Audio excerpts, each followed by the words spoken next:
So how do you adjust the chain on a Ducati? Loosen this bad Larry. That. Then that one. Then after that, you hydrate. Grab your little handy dandy little chain measuring tool. Slap it there. Then you grab these two tools from your handy little tool bag. There. Like kids crying. You put your handle in here. Whose fucking child is that?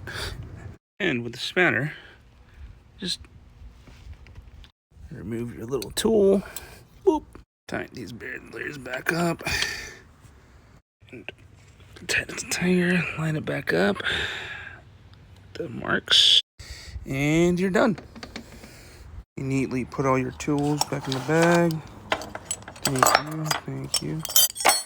Nice.